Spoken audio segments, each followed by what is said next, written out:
Auzubillahiminesh-shaytanir-rajim. Bismillahir-rahmanir-rahim. Superior Group of Colleges, Wazirabad. Course name HRM, Human Resource Management, University Campus, that is BS 4th semester. Today we are going to start our 4th lecture, RM. And the topic that we are going to discuss today are, there are the two topics. The first one is factors contributing to the growing importance of HRM, and the second one, why HR is important, why we are concerned with HRM. Factors contributing to the growing importance of HRM, ये आज का हमारा पहला topic है जिसको हमने discuss करना है। ऐसे कौन कौन से फैक्टर्स हैं जो HRM की ग्रोथ के लिए इम्पोर्टेंट है और जो उसकी ग्रोथ को बढ़ाते हैं और उसके लिए कंट्रीब्यूशन करते हैं। यानी अगर हम HRM की बात करें, जैसे हमने प्रीवियस लेक्चर्स के अंदर बात की, HRM किसी भी ऑर्गेनाइजेशन के अंदर बड़ा वाइटल, बड़ा इम्पोर्टेंट रोल प्ले करता है। इसका मकसद और इसका काम क्या होता है कि ऑर्गेनाइजेशन के अंदर जितने भी मामलात हैं, first of all they all related with the humans. लोगों को क्या क्या नीड्स हैं, उनके क्या क्या वांट्स हैं, कहाँ पर वो थोड़ा उनके अंदर लूप होल है, कहाँ पर वो फॉल कर रहे हैं, कहाँ पर दे नीड ट्रेनिंग, कहाँ पर हम ये कह सकते हैं कि उनको अलाउंसेस की ज़रूरत है। अब हम उनको वन बाय वन डिस्कस करेंगे। These are as follows. The first one, we have accommodation to workers' needs. जो लफ्ज़ अकोमोडेशन है उसको हम कहते हैं रहाइश। सम टाइम क्या होता है कि जो हमारे एम्प्लॉयज़ काम कर रहे होते हैं ऑर्गेनाइजेशन के अंदर, वो चीज़ ये डिमांड कर रहे होते हैं कि उनको कुछ सहूलियात फ्राहम की जाए, उनको रहने के लिए घर दिया जाए। अगर हम उनको घर नहीं देते तो हम उनके लिए कुछ रेंटल इश्यू जो हैं वो उनके सॉल्व करते हैं। इस तरह से हमने जो उनकी नीड्स हैं अकोमोडेशन को लेकर वो देखनी है। Workers are demanding that organizations accommodate their personal needs by instituting such programs as flexible work schedules, parental leaves, child care and elder care assistance and job sharing. Organisation के अंदर रहते हुए लोग मुख्तलिफ किस्म की डिमांड करते हैं एक जोन के अंदर रहते हुए, ठीक है। लोग जब किसी ऑर्गेनाइजेशन के अंदर काम करते हैं तो उनकी कुछ पर्सनल नीड्स होती हैं जो वो चाह रहे होते हैं कि they must have to be fulfilled either they because they are working for the organisation, they are working for the betterment of the organisation, ठीक है। तो उनकी जो पर्सनल नीड्स हैं उनको अकोमोडेट किया जाए, उनको पूरा किया जाए, और वो ये भी चाह रहे होते हैं ऑर्गेनाइजेशन जिसके अंदर वो काम कर रहे हैं वो थोड़ी फ्लेक्सिबल हो। फ्लेक्सिबल अब किस सेंस में हो कि जो आपका काम करने का शेड्यूल है वो थोड़ा फ्लेक्सिबल हो। मतलब for example they have specified some areas of work, ठीक है। कुछ घंटे, कुछ और जो है वो मुतय्यन किए हैं। अगर एक एम्प्लॉय अच्छा महसूस नहीं कर रहा या उसको कोई प्रॉब्लम आ रहा है तो उसके लिए ज़रूरी है कि कुछ जो है उसके लिए शेड्यूल्स कर दिया जाए, उसको कुछ आवर्स उसके लिए मुख्तस कर दिया जाए जिसके अंदर वो थोड़ा सा बेटर फील करे। पेरेंटल लीव है, फॉर एग्जांपल अगर किसी के यहाँ कोई बेटा या बेटी की पैदाइश होती है तो उसके लिए क्या किया जाए, उसको छुट्टियां दे दी जाए। चाइल्ड केयर, बच्चे की हिफाजत के लिए जो है हमने या बच्चों की केयर के लिए हमें अगर कुछ छुट्टियां वो मांगते हैं तो वो दे दें। एंड एल्डर केयर मतलब who are unable to look after themselves, घर में आपके बड़े बूढ़े होते हैं, ठीक है, they are unable to take care of themselves, अगर वो बीमार हैं तो उनकी ज़रूरत तो उनकी पूरी की जाए। एंड जॉब शेयरिंग, अब जॉब शेयरिंग एक यहाँ पर एक कॉन्सेप्ट है। अब जॉब शेयरिंग हमने कहा कि यहाँ पे एक कॉन्सेप्ट है, वो क्या है? जॉब शेयरिंग का मतलब ये होता है कि दो या दो से ज़्यादा लोग जब मिलकर एक ही जॉब को शेयर कर रहे होते हैं। फॉर एग्जांपल अगर एक पर्सन एक जॉब को, मतलब सेम नेचर है, मंडे ट्यूसडे कर रहा है, वही जॉब एक और पर्सन वेंसडे थर्सडे को कर रहा है। इसका मतलब ये है कि एक ही नेचर की जॉब है लेकिन टू डिफरेंट पर्सन मिल के उस जॉब को शेयर कर रहे हैं।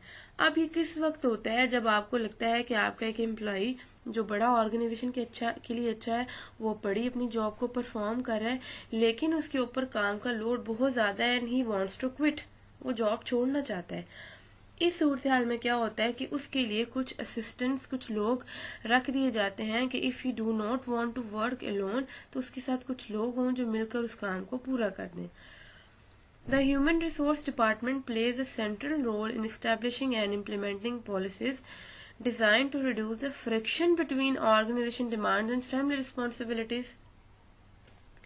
अब इस सब के दरमियान, मतलब इस सब के दरमियान हम ये कह सकते हैं कि एम्प्लॉयज़ की जो रिस्पॉन्सिबिलिटीज़ हैं या जो एम्प्लॉयज़ की टेंशन्स हैं वो, और ऑर्गेनाइजेशन के दरमियान एक रोल किरदार अदा करने वाला एक डिपार्टमेंट है जिसको हम कहते हैं HR डिपार्टमेंट। HR डिपार्टमेंट का काम होता है कि ऑर्गेनाइजेशन के अंदर जो लोगों की नीड्स हैं, लोगों की वांट्स हैं, उनकी जो परेशानियां हैं, जो उनकी रिस्पॉन्सिबिलिटीज़ हैं रिगार्डिंग देयर होम्स, उनको कोऑर्डिनेट किया जाए किसके साथ, ऑर्गेनाइजेशंस के साथ, और उनके दरमियान एक कोऑर्डिनेट पैदा किया जा सके ताकि कोई फ्रिक्शन क्रिएट ना हो। फ्रिक्शन हम कहते हैं तसादुम, रगड़ हो जाना, और वो इस सूरत हाल में होती है जब हमारे पास इनबैलेंस हो जाती हैं चीज़ें, जब हम चीज़ों को बैलेंस नहीं कर पाते। हम मूव करते हैं अपनी नेक्स्ट स्लाइड के ऊपर। Increased complexity of managers job. Management has become an increasingly complex and demanding job for many reasons, including foreign competition, new technology, expanding scientific information and rapid change. हमारे पास जो ये point है, इस point का नाम है increased complexity of the manager job. Manager जो HR manager होता है HR डिपार्टमेंट का, वो ऑर्गेनाइजेशन को रिप्रेजेंट करता है, यानी HR डिपार्टमेंट और HR मैनेजर के दरमियान कोऑर्डिनेशंस होती हैं, बातचीत होती है, मुशावरत होती है, फिर जाकर वो डिसीजंस लेते हैं और लोगों के ऊपर काम कर रहे होते हैं। With the passage of the time हमें पता है कि मॉडर्न टेक्नोलॉजी है, डिमांड्स में चेंज आ रहा है, लोगों की नीड्स जो हैं वो चेंज हो रही हैं, उनके अंदर बहुत ज़्यादा जिद्दत आ रही है। इस सब चीज़ों को, इन सब फैक्टर्स को देखते हुए जो मैनेजर्स की जॉब है वो बहुत कम्प्लेक्स हो गई है, यानी उसके अंदर कम्प्लेक्सिटी बढ़ गई है लोगों का सिलेक्शन करने के लिए, लोगों को बताने के लिए, और लोगों की जो रिक्रूटमेंट प्रोसेस है उनको करने के लिए। उसके पीछे कुछ रीजंस हैं। सबसे पहले रीजन उसने बताई है फॉरेन कंपटीशन। फॉरेन कंपटीशन इतना ज़्यादा बढ़ गया है कि हमें अब यही डर लगा रहता है कि वो कब हमारे ऊपर गालिब ना आ जाए। फॉरेन कंपटीशन इस सेंस में होता है कि जब हम मल्टीनेशनल कंपनी के अंदर काम कर रहे हों, या वैसे अगर हमारी कंपनी बहुत अच्छी पोजीशन में है जिसकी प्रोडक्ट की या सर्विसेज का कंपटीशन हमारे साथ है, तो हम ये चाह रहे होते हैं कि हम अपना एक बेटर रिजल्ट और अपना एक बेटर आउटपुट जनरेट करें और हम एक इंटरनेशनली या ग्लोबलाइजेशन लेवल पर कम्पीट कर सकें। कम्पीट करने के लिए हमारे पास जो फॉरेन कंपटीशन है वो बहुत ज़्यादा है, इसीलिए मैनेजर का जो इंटेलेक्चुअल वर्क है वो बहुत ज़्यादा इंक्रीज हो जाता है, इसीलिए ताकि वो अच्छे लोग लाए और उनसे वैसा काम करवा सके। New technology, day by day technology change हो रही है, उसमें बहुत ज़्यादा मॉडिफिकेशंस आ रही हैं, चेंजिंग्स आ रही हैं, लोगों को उनको समझाना पड़ रहा है। Expanding scientific information and rapid change, scientific information change हो रही है, नए से नए एक्सपीरियंसेस हो रहे हैं, रैपिड यानी बहुत ज़्यादा चेंज आ रहा है। इन सब फैक्टर्स को देखते हुए हमारे पास जो टेक्नोलॉजी है या जो हमारे पास ये कह लें कि फॉरेन कंपटीशन है, वो तमाम फैक्टर्स की वजह से जो मैनेजर की जॉब है वो बहुत ज़्यादा कम्प्लेक्स हो गई है। जितनी ज़्यादा कम्प्लेक्सिटी होगी, he must have to be more and more and more intellectual for that. Therefore, organizations frequently ask human resource managers for assistance in making strategic business decisions and matching the distinctive competitions of the firm's human resources to the mission of the organization. इसीलिए जो top organisations के managers होते हैं या जो एग्जेक्टिव्स होते हैं या ऑनर होता है, वो ह्यूमन रिसोर्स मैनेजर्स को फ्रीक्वेंटली यानी बार बार बुलाते हैं, उनसे पूछते हैं और उनको कहते हैं कि ऐसी स्ट्रेटजीज डेवलप करो, ऐसा काम करो जिससे हम अपने ऑर्गेनाइजेशन के मिशन को अचीव कर लें। जब तक आप ऑर्गेनाइजेशन के मिशन को अचीव नहीं कर पाते हो तब तक आप मार्केट के अंदर या उस कंट्री के अंदर एग्जिस्ट नहीं कर सकते। Executive needs assistance from the Human Resource Department in the matters of recruitment, performance evaluations, compensation and discipline. Executive को हम यहाँ पर एचआर मैनेजर भी कह सकते हैं, यानी जो एचआर मैनेजर है वो उसको ज़रूरत होती है गाइडेंस की किसी ह्यूमन रिसोर्स डिपार्टमेंट से, ताकि वो लोगों को उस हिसाब से हायर कर सके। वो फिर हायर करने के बाद हम उनकी परफॉर्मेंस को इवेल्युएशन बेसिकली रिजल्ट होता है किसी भी काम को करने के बाद, उसको इवेल्युएट कर सके। कंपनसेशन का मतलब ये होता है कि जो उसने काम किया है उसके मुताबिक उसको रिवार्ड दें। एंड डिसिप्लिन, और वो जो काम हम उसने किया है, जो उसकी परफॉर्मेंस है, उसको हम देखें कि वो किस तरह से उसके डिसिप्लिन के अकॉर्डिंग थी, या उसके कुछ अपने रूल्स एंड रेगुलेशन थे, या आइदर उसने कंपनी के रूल्स एंड रेगुलेशंस को फॉलो किया है। तो इन तमाम फैक्टर्स को देखते हुए जो ऑर्गेनाइजेशन की कम्प्लेक्सिटी है मैनेजर्स के जॉब के लिहाज से, ये बढ़ रही है day by day. Legislation and litigation. Legislation का मतलब होता है कवानीन व ज़वाबित, हमारे लॉज। लिटिगेशन का मतलब ये होता है कि मुकदमाबाजी, ठीक है। सम टाइम जब प्रॉब्लम हो जाती हैं तो उन प्रॉब्लम के लिए हम इस चीज़ को यूज कर रहे होते हैं। The enactment of state. Enactment का मतलब होता है नाफिज करना, ठीक है। जैसे हम सम टाइम कह रहे होते हैं कि दफ़ा 144 नाफिज हो गई, इसका मतलब है कि उसके पीछे कोई रूल एंड रेगुलेशन एग्जिस्ट कर रहा होता है जिसकी ब्रेकेज के लिए हम 144 को इनेक्ट करते हैं। The enactment of state laws has contributed enormously बहुत ज़्यादा to the proliferation का मतलब होता है फैलाव, and importance of human resource functions। रियासती कवानीन के नफाज ने इंसानी वसाइल के फ़ाल की अफजाइश और अहमियत पर बहुत हद तक मुआहदा किया है। यानी जितने भी रूल्स एंड रेगुलेशंस की अगर हम बात कर लें, उन्होंने ह्यूमन रिसोर्स के ऊपर के फंक्शंस के ऊपर बहुत ज़्यादा एक इम्पॉर्टेंट रोल प्ले किया है। The record keeping and reporting requirements of the laws are so extensive का मतलब होता है दूर तक फैला होना। Extensive that to comply with them, many human resources department must work countless hours and often must hire additional staff। इसके लिए क्या होता है कि अपने ऑर्गेनाइजेशन को एक प्रॉपर फ्लो में लाने के लिए, उसके ऊपर काम करने के लिए आप तमाम रिकॉर्ड को मेंटेन करते हो, अपने जो रूल्स एंड रेगुलेशंस हैं उसके रिक्वायरमेंट्स को फुलफिल करते हो, ताकि ह्यूमन रिसोर्स डिपार्टमेंट जो है वो अच्छे से काम करें। और अगर उनको लगता है कि अपने काम को पूरा करने के लिए हमें एडिशनल स्टाफ की ज़रूरत है तो उसको भी हायर करते हैं। 4 areas that have been influenced most by legislation include.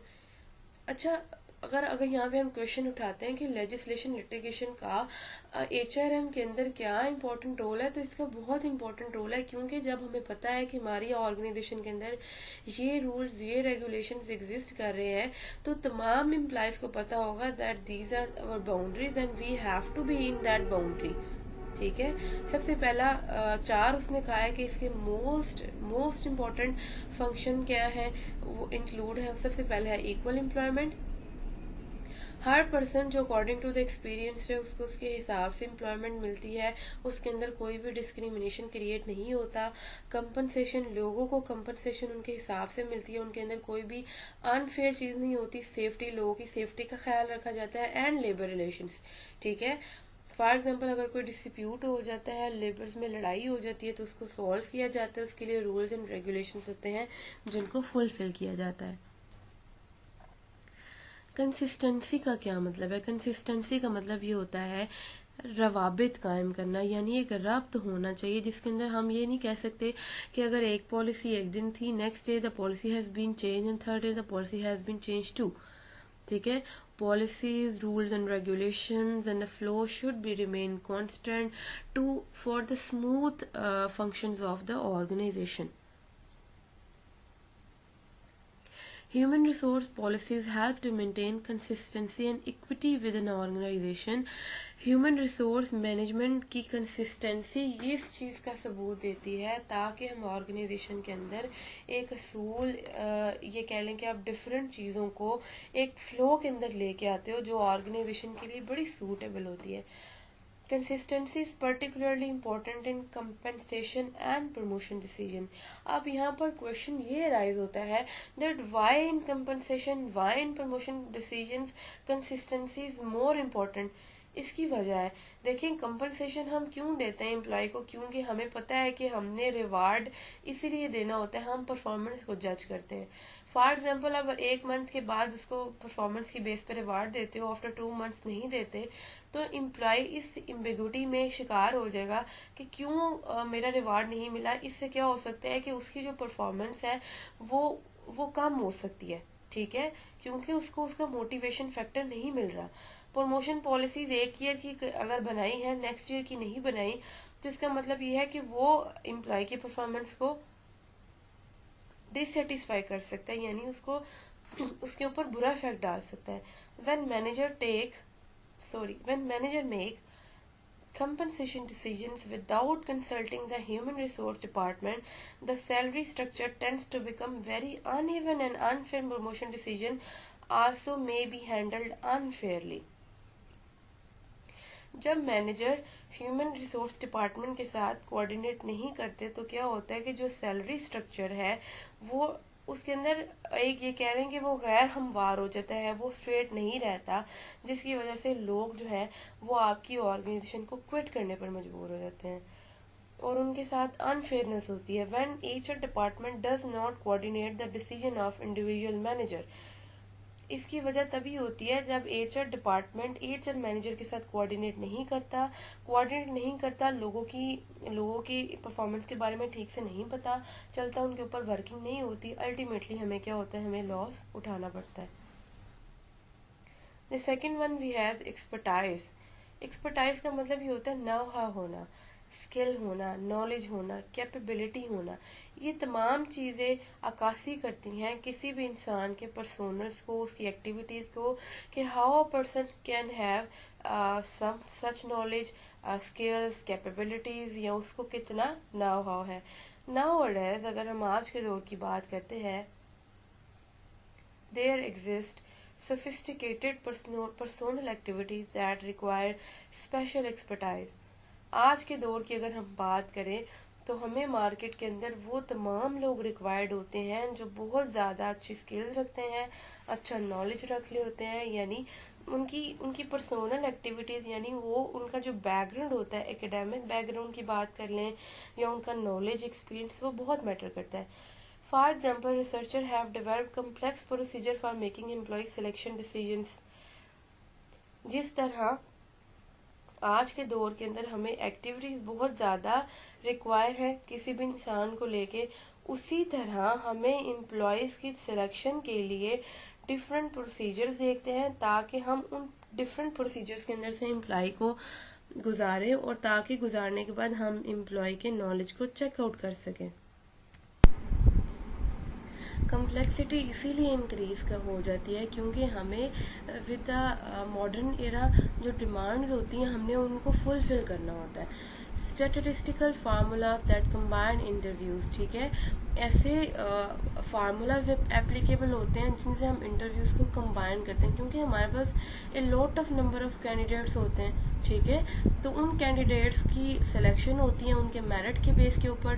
Test scores, जो उनके टेस्ट्स होते हैं, ठीक है, जो उनसे एक for example we can say that may be contain 50 numbers and 60 numbers and up to 100 numbers, ठीक है, उस टेक्स्ट की स्कोरिंग्स होती हैं. And application blank information. अब एप्लीकेशन ब्लैंक इंफॉर्मेशन का यहाँ पर क्या मतलब ये है, application blank is highly structured interview written in questions that have already decided, ठीक है. एप्लीकेशन ब्लैंक एक ऐसा, ये आप ये कह सकते हैं, स्टेटमेंट होती है या स्ट्रक्चर होता है जिसको डिज़ाइन किया जाता है, इसलिए किया जाता है ताकि हम पहले से ऑलरेडी उसको बनाएं और बनाने के बाद लोग उसके ऊपर जो है टेस्ट वगैरह दें और उसको हम सिलेक्शन के लिए यूज़ कर सकें.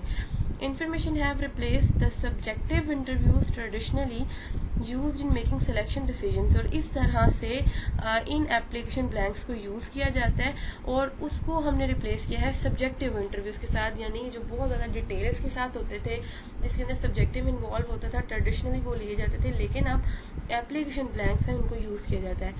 सिमिलरली इसी तरह many organizations have developed compensation systems with elaborate कहते हैं वजाहत करके किसी चीज़ को बता देना, benefits packages to replace simply और पे और पीस रेट इंसेंटिव सिस्टम।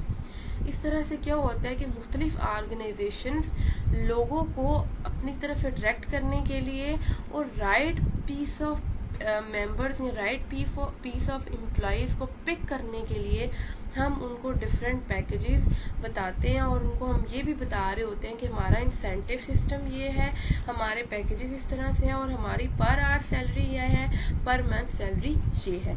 तो बेसिकली एक्सपर्टाइज के अंदर हमने इन चीज़ों को जाना।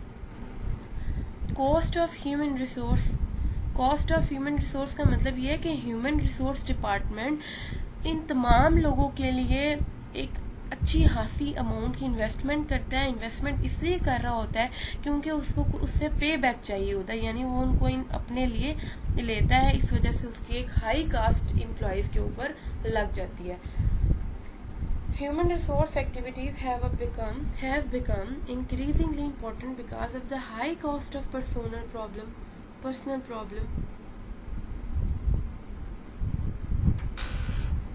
अब ह्यूमन रिसोर्स डिपार्टमेंट के अंदर हम क्या कर रहे होते हैं जी, इसके अंदर हम लोगों के ऊपर एक हाई कॉस्ट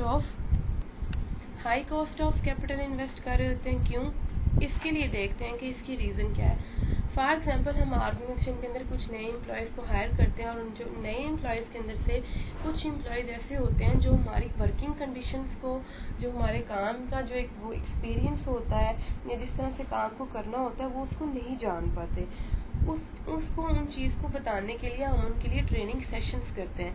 उन ट्रेनिंग सेशंस को करना, उनके लिए अलग से टाइम निकालना, उनके लिए पर्सनस को हायर करना, इसका मतलब ये है कि हम हर प्रॉब्लम के लिए, हर एम्प्लॉय की प्रॉब्लम के लिए उसके ऊपर कास्ट लगा रहे हैं। ठीक है, हर एम्प्लॉय की प्रॉब्लम या उसका जो एक सिचुएशन है वो डिफरेंट होती है हमारे दूसरे एम्प्लॉय के साथ। The largest single expense in most organisations is labour cost. सबसे ज़्यादा जो कॉस्ट बियर करनी पड़ती है ऑर्गेनाइजेशन को वो लेबर कॉस्ट होती है in different aspects, which is often considerably higher than the necessary because of such problems as absenteeisms, tardiness हम कहते हैं तंगी को, and discrimination। sometimes कुछ problems create हो जाती हैं, जैसे अगर कोई एम्प्लॉय बहुत ज़्यादा छुट्टियाँ कर रहा है और काम नहीं हो पा रहा, उसकी वजह से हमें कास्ट बियर करनी पड़ती है और वो कास्ट हमारा क्या हो सकती है, हमारी इलेक्ट्रिसिटी हो सकती है। ठीक है, इसके अलावा different electricity was just an example कि if it does not come, वो नहीं आता है, तो उस सूरत हाल में कुछ चीज़ें जो हमें बर्दाश्त करनी पड़ती हैं और भी बहुत सारी प्रॉब्लम्स होती हैं जो according to the situations generate हो रही होती हैं। The second topic we have why we are concerned with HRM। वो यहाँ हम ये भी कह सकते हैं that why HR is important। HRM के साथ हम क्यों मुंसलिक हैं, हम क्यों कंसर्न हैं। हम कंसर्न इसीलिए क्योंकि वो इम्पोर्टेंट है, वो हमें फ़ायदा देती है, इसीलिए हमारे लिए HRM इम्पोर्टेंट है। Helps you get result through others। Helps you get results का मतलब ये है मैनेजर लोगों को काम सिखाता है, उनको प्लान करता है, डायरेक्ट करता है, वो उसके ऊपर काम करते हैं और अल्टीमेटली हम ऑर्गेनाइजेशन के लिए प्रॉफिट जनरेट करते हैं। Different managerial techniques help managers to direct the performance of employees in desirable direction in order to achieve the organizational objectives. ठीक है, हम रिजल्ट्स उसी सूरत में इकट्ठा करते हैं क्योंकि जब मैनेजर दूसरों लोगों को समझाता है, उनकी ट्रेनिंग करता है, लोगों को डायरेक्शन देता है, वो उसके ऊपर काम करते हैं और हम ऑर्गेनाइजेशन के ऑब्जेक्टिव्स को अचीव कर पाते हैं। Through the efforts of others working in organization manager get things done that require effective human resource management. Human resource management ने डिफरेंट टेक्निक्स यूज़ की होती हैं, लोगों के बारे में जान रहे होते हैं अब एचआर मैनेजर कोऑर्डिनेट करते हैं एचआर डिपार्टमेंट के साथ, लोगों को काम समझाते हैं, लोगों को उनकी नीड के मुताबिक काम देते हैं, लोग वो मिलकर काम करते हैं और हम इस तरह से अच्छा एक डिपार्टमेंट क्रिएट कर पाते हैं ऑर्गेनाइजेशन के अंदर एम्प्लॉयज़ के साथ, और हम अल्टीमेटली अपने गोल अचीव कर पाते हैं। ये पहला एक बुनियादी मकसद था, या हम ये कह सकते हैं कि इसीलिए जो है एचआर इम्पोर्टेंट है, क्योंकि हम इससे अपने रिजल्ट्स जनरेट करते हैं according to our zone, according to our requirements. Helps you avoid common personal mistakes. आपको पता है कि एचआर डिपार्टमेंट रूट है ऑर्गेनाइजेशन की, वो जानता है हर प्रॉब्लम को, लोगों को, उनकी नेचर्स को, उनकी प्रॉब्लम्स को। इसीलिए जो हमारी मिस्टेक्स होती हैं ऑर्गेनाइजेशन के अंदर, उनको ओवरकम करने के लिए एचआर मैनेजर की अगर सबसे ज़्यादा हेल्प आउट कोई चीज़ करती है, वो एचआर डिपार्टमेंट कर रहा होता है। क्वालिफाइड एचआर मैनेजर्स का मतलब ये होता है they are highly professional, they are highly skilled, they are highly capable, utilize organization resources in such a way that helps to avoid common personal mistakes like the following. अब human resources को use करते हुए जो HR manager होता है, वो इन तमाम common mistake जो हमारी मोनोटोनस रूटीन का बायस होती है, उनसे निकला जा सकता है। Hiring the wrong person for the job. Hiring the wrong person for the job का मतलब ये है, अब इसकी वजह यह है कि जो एचआर डिपार्टमेंट है वो बहुत ज़्यादा एक्सपीरियंस्ड होता है, लोगों की नेचर्स को, उनकी साइकिस को समझ रहा होता है। इसीलिए वो हेल्प आउट करता है एचआर मैनेजर को कि वो गलत लोगों का इंतखाब जॉब के लिए ना करे, क्योंकि जब एक रिक्रूटमेंट प्रोसेस होता है, स्क्रीनिंग प्रोसेस होता है, तो उसमें जो लोगों की कैपेबिलिटीज़ हैं, जो उनका एक क्वालिफिकेशन है, वो हमें उनसे पता चल जाता है। एक्सपीरियंसिंग हाई टर्नओवर का मतलब यहाँ पर ये है कि हम ऑर्गेनाइजेशन के अंदर कितने एम्प्लॉयज़ हैं जो उसको छोड़ कर जा चुके हैं। इस एक्सपीरियंस को यूटिलाइज करते हुए भी हम इस मिस्टेक से निकल जाते हैं। Finding employees not doing their best. अब क्या होता है कि एचआर मैनेजर ऑर्गेनाइजेशन के अंदर इस चीज़ को फाइंड आउट कर लेता है कि एम्प्लॉयज़ कौन से ऐसे हैं जो काम को अच्छे से परफॉर्म नहीं कर सकते, क्योंकि इससे उनके रिजल्ट पर असर पड़ता है। Having your company taken to court because of your discriminatory actions. Some time कोई गलत फैसला ले लिया जाता है जिसकी वजह से आपकी कंपनी को कोर्ट में ले जाया जाता है। उसको ले जाने की बजाय हम कुछ ऐसे एक्शंस, कुछ ऐसे प्रिकॉशनरी मेजर्स कर लेते हैं जिनसे इस चीज़ से बचा जा सकता है। Having your company cited under federal occupational safety laws for unsafe practices। Some time क्या होता है कि आपकी कंपनी के अंदर अगर कोई गैर कानूनी काम है लेबर को लेके, या लेबर के लिए वो अनसेफ है, तो हम उसको फेडरल ऑक्यूपेशनल, यानी हम उसको उस साइट के अंदर नहीं लेके जा सकते, हम उसको बचाया जा सकता है। Allowing a lack of training and undermine. अब अंडरमाइन का मतलब होता है चैलेंज, एक रास्ता। योर डिपार्टमेंट्स इफेक्टिवनेस, आप अपनी डिपार्टमेंट की इफेक्टिवनेस के लिए काम करते हो, और उसके लिए आप क्या करते हो, ट्रेनिंग सेशन करते हो उन लोगों के लिए जो ट्रेन नहीं होते। Committing any unfair labour practices, और ऐसा कोई भी काम जिसके अंदर अनफेयर काम हो, यानी वो लेबर के लिए सूटेबल ना हो या उसको डिस्टर्ब कर रहा हो, तो इन तमाम जो पर्सनल मिस्टेक्स हैं उससे एचआर मैनेजर अपने रिसोर्सेज को यूज़ करके इनको ओवरकम कर सकता है। Helps you to gain competitive advantage. Competitive advantage या कंपेटिटिव एज कैसे लिया जा सकता है, वो इस तरह से लिया जा सकता है कि जब आपके पास एक मार्केट है जिसके अंदर नंबर ऑफ कंपेटिटर्स, यानी आपके मुकाबले के लोग बैठे हैं, और वो सेम प्रोडक्ट बना रहे हैं, आप भी सेम प्रोडक्ट बना रहे हैं, लेकिन सवाल अब यहाँ पे ये पैदा होता है कि आपने उनसे बेस्ट अपने आप को कैसे दिखाना है, कैसे होना है कि आप मार्केट में अच्छा परफॉर्म कर सकें। तो इसीलिए जो एचआर मैनेजर है या एचआर डिपार्टमेंट है वो हेल्प करता है, इसीलिए इम्पोर्टेंट है ताकि हम ऑर्गेनाइजेशन के अंदर अच्छा से अच्छा परफॉर्म कर सकें। Helps you to gain competitive advantage. Among all the resources possessed by the organization, it is only manpower or the human resources that create the real difference.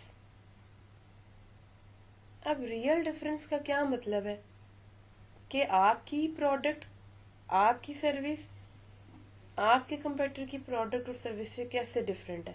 ठीक है, basically to create the different between your product and service and between your rival or you can say the competitor difference, ये हमें difference बनाता है. ठीक है, और वो किस तरह से होता है जब हम अपने रिसोर्सेज को यूज़ करते हैं और इस खूबसूरती के साथ, इस इनोवेशन के साथ यूज़ करते हैं कि हम अपना बेस्ट दे सकें.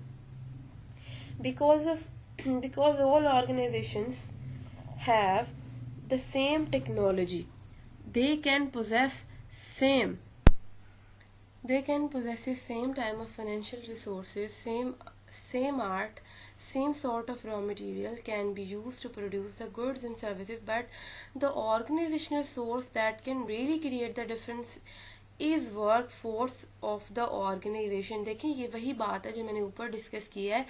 आपके पास सेम टेक्नोलॉजी होती है, आपके पास वही रॉ मटेरियल होते हैं, लेकिन उसकी मेकिंग में, उसके पीछे प्लानिंग में, उसके पीछे स्ट्रेटजीज में ये जो फर्क होता है, ये फर्क बनाता है आपकी और आपके कंपेटिटर के दरमियान, जिसकी वजह से आप कंपेटिटिव एज यहाँ एक फायदा ले जाते हो.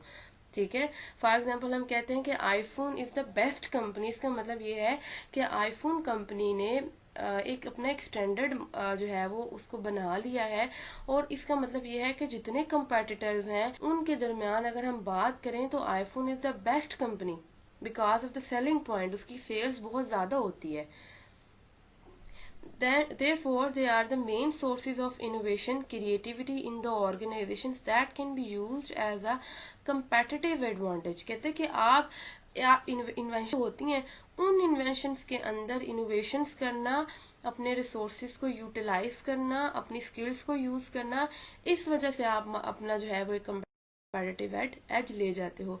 इन टुडेज कंपेटिटिव एनवायरनमेंट, कहते हैं आज के दौर में जब आपको पता है कि एक बहुत ज़्यादा कंपटीशन की फिजा है, are the people which can create competitive advantages for the organization. ये वो लोग होते हैं जो आपके लिए फ़ायदा बनाते हैं. देखें, ऑर्गेनाइजेशन के जो एम्प्लॉयज़ होते हैं वो उसके लिए पिलर्स होते हैं. वो अच्छा काम कर रहे हैं, उनकी नीड्स पूरी हो रही हैं, उनको अकोमोडेशन मिल रहे हैं, उनको रिवार्ड्स मिल रहे हैं, तो वो भी फिर ऑर्गेनाइजेशन की प्रोफाइल के लिए काम कर रहे होते हैं और अपनी स्किल्स को यूज़ करते हैं. जिस वजह से क्या होता है कि आप जो है वो ऑर्गेनाइजेशन के मुताबिक और डिफरेंट लोगों के अकॉर्डिंग मार्केट के अंदर अपना एक राज कायम कर लेते हो, यानी कंपेटिटिव एज ले जाते हो. जैसे I have put the example of iPhone. Thank you so much. अल्लाह हाफिज़.